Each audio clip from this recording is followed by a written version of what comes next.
All right, another day of block sanding. Woohoo! So, I got a few requests to kind of show the steps I go through in detail to block sand this, and I'll do so on this door. And I got a new contraption to hold the camera while I do it, so hopefully that'll make it a little more easy. So anyway, a little easier. I'm gonna work from the body line up and then the body line down, the two body lines down. And I kind of just find it a little easier to separate things that way. And I'll take you through that. So yeah, let me switch over to this other rig and we'll show you what we got. All right, apologize for the background noise, but I've got the shop vac going so I don't fill the shop with dust. All right, so first thing I do, as you can see, there's quite a bit of texture on this product. So first thing I do is I take a compliant pad, which is just a hook and loop pad that runs between the, the regular DA pad. It's a dust-free one, or dust-free-ish. And so this pad basically just makes sure that the DA doesn't add any contour or texture. It's meant to just, slowly hit the product and stay. So the first thing I'm going to do is just use this to take down the texture till I get to a almost smooth state. It's just way too much to do that with the sanding blocks. So again, I'm just going to hit this real quick, and I'll do a small section up here, and or at least down to the body line, and up to this body line probably, and just kind of show you how this comes off.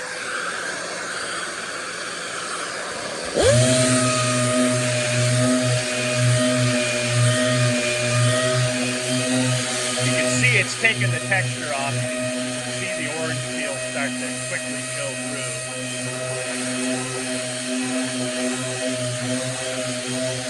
I try to stay away from the body line as much as I can at first. Just get down a little bit. I don't want to round that line over. And I'm using 80 grit on this tool right now.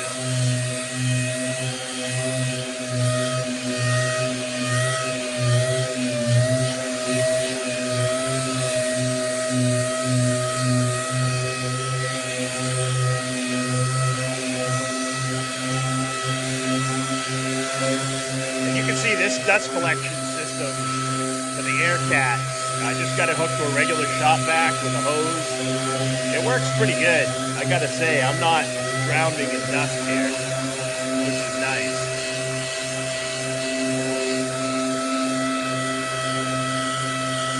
When I'm getting closer to the edges, I'll finish those by hand.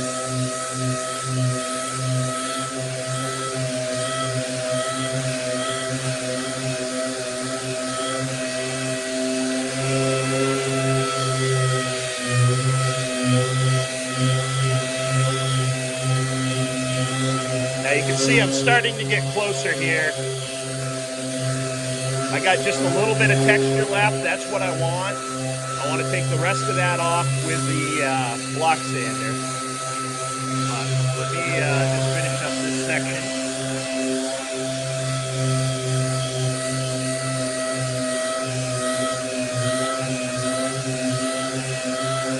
And you can see this compliant pad does a pretty good job of following the contour without trying to just drive constant flat spots. And you can see it's basically turning gray from the lavender pink color, and that's your guide coat. When it's totally gray, you're smooth. But again, you got to block sand it to that stage. You don't want to rely on the DA for that. You'll never see the high and low and all of that. That's the whole point of the thing.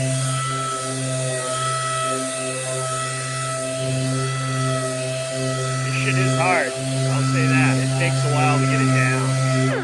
I'm using these this blue diamond paper.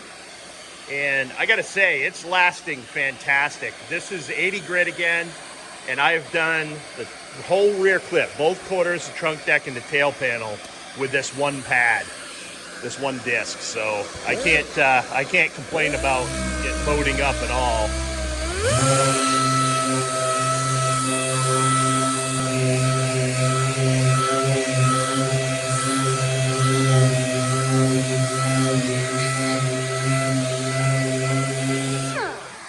All right, so that's basically it. Now I still have enough, it's actually getting really smooth already, but I still have enough orange peel in this to tell when I'm start to block sand what's low and what's high. And again, remember, I used the black epoxy, you can see right here. I used that after I stripped the body to bare metal. I used the black epoxy and literally, you know, sealed everything with that. Now then I went over it with the polyester immediately following. So yeah. So next, I'm gonna switch over to the block sander.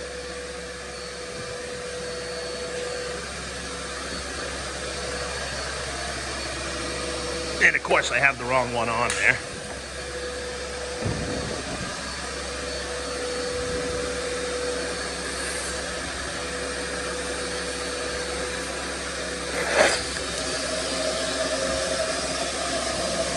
Okay.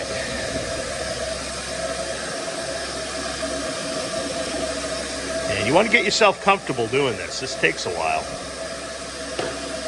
All right, so this is like a 11 inch.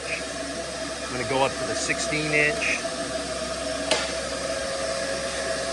I had to put this little hose clamp on here just because it kept falling off on me and it was getting super annoying, and I just said, well, I'll just put a little spring clamp on it. You don't have to change it that often, so it's not a big deal. Now this is the Eastwood Elite DSP, dustless sanding block. You can see it just has holes in it. It's not a big mystery. It does stay pretty flat. It does allow you to do contours. It works very, very similar to a Durablock, except for it pulls all the dust. It works great. I'll show you a demonstration. I'll turn off the vacuum and you can see just how much dust this is avoiding. But if you look at the floor, I mean, yeah, there's a little bit down there, but that was mostly when I was hand sanding down on the rocker. But anyway, this I'm pretty happy with. This is a solid purchase. So now I'm going to block this out. I've got 120 grit on here right now. You can use 180, 120.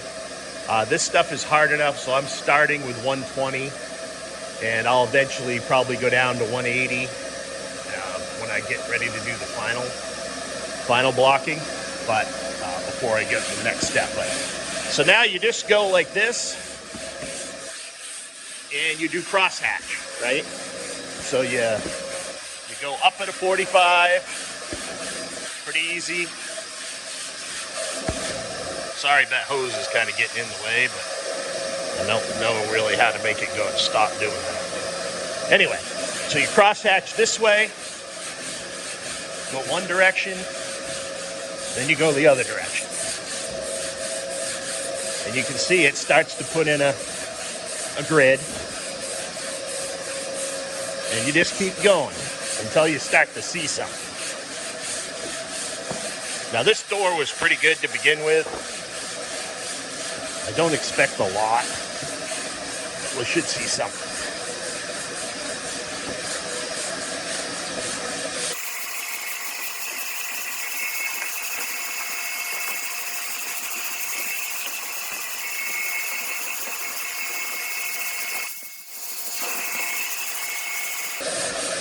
Now you can see I've got a pretty good flat surface going right now, and very, very little orange peel showing through now. So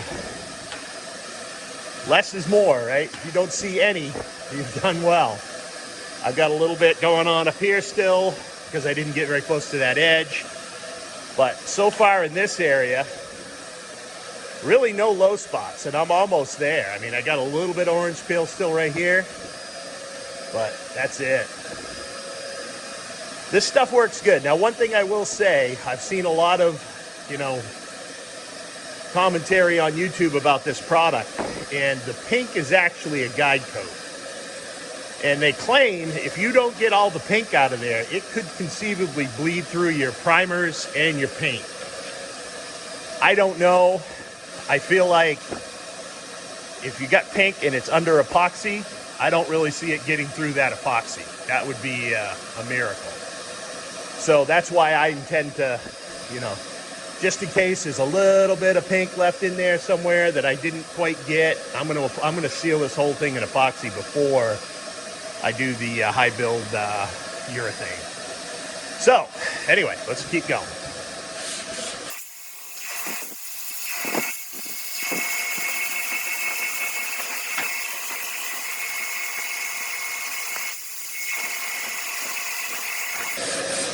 Now you notice I'm not getting too close to the door edge.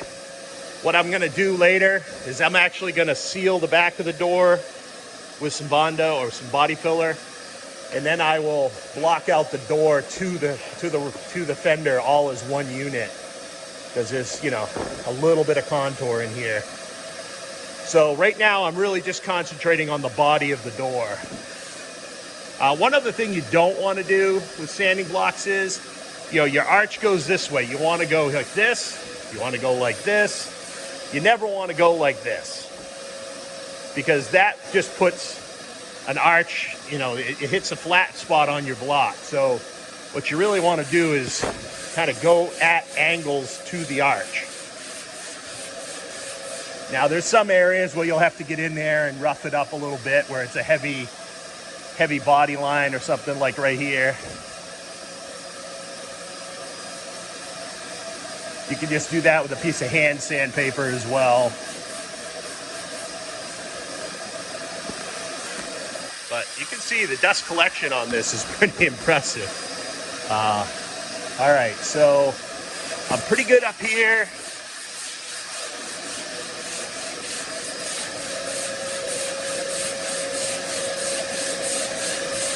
Not really seeing any problem areas yet.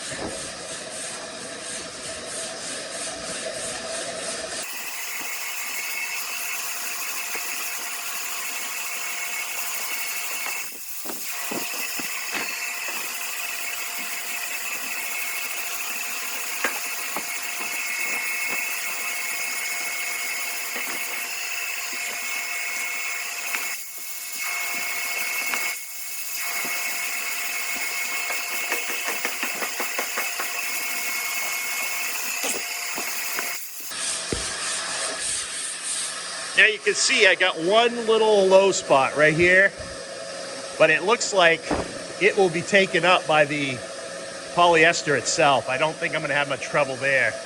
Here, on the other hand, I got a slightly deeper low spot.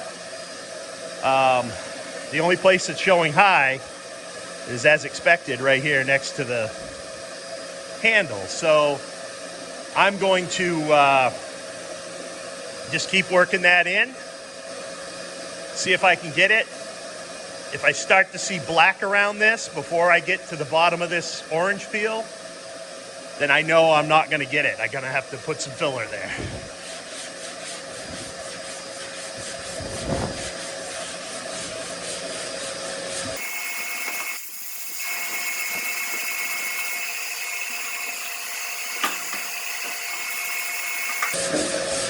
Just open the door a little bit so I don't run into the contour of the quarter panel.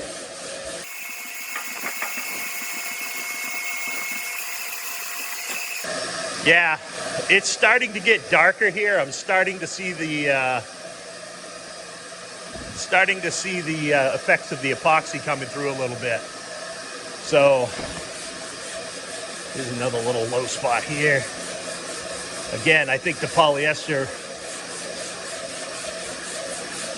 will make that up, and it is.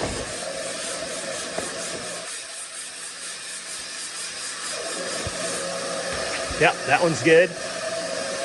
But yeah, looks like I'm going to have a little skim coat of filler right here. There's just an ever so slight low spot. And then I've still got a little more blocking to do down here.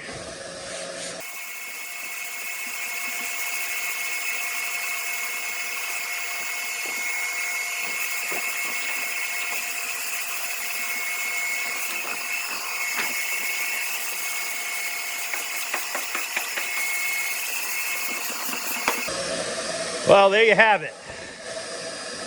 This door looks pretty good. I got to do a little hand sanding right in here.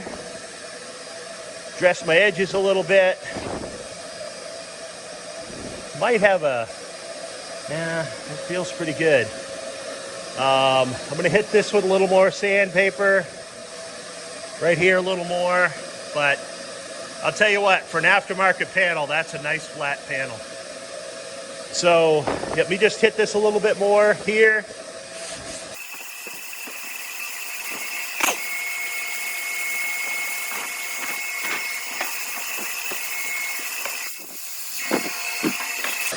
Okay. Now, just gonna work this out. Just get the pink off.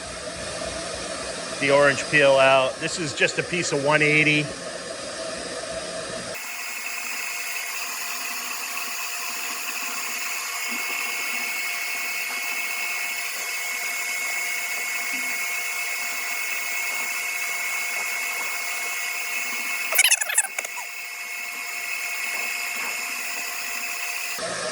Again, I got to put some tape right there. I've got a definite low spot. Not very deep at all, but enough to that, you know, if you want to address it, you might as well while you're here. All right, in here, I'm just gonna sand until I get through all the orange peel, make it as smooth as possible.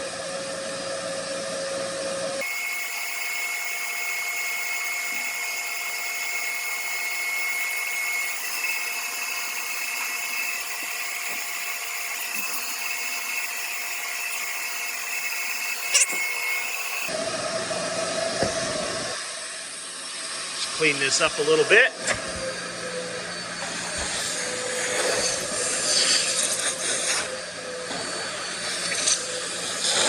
A little more to get in there. But you can get the idea. This stuff works pretty good. I don't know. I mean, I gotta believe that if I used just the regular high build without the Optex technology, it would have worked just as good. And I might have been able to get it on there smoother. But one thing's for sure, you gotta get it on there smooth as possible. Otherwise, you're just, you know, the majority of your effort is literally just taking off orange peel. And yeah, I think the regular high build from Evercoat is just as good, and with a little bit of guide coat, yeah, I don't know why it wouldn't be as functional. I'm going to end up using guide coat again on this anyway, after I start to put the filler in different areas. I'll have to guide coat this, and when I hit it with 180 to take the filler down. So. But yeah, I think it's okay. It's not outrageous. I am going to have to tape my body line just to get it as straight as possible. I'll tape it on one side and then hit that with the block sander again. But and I'll show you how people do that. But yeah, that's basically it. And yeah, I hope this answers some questions.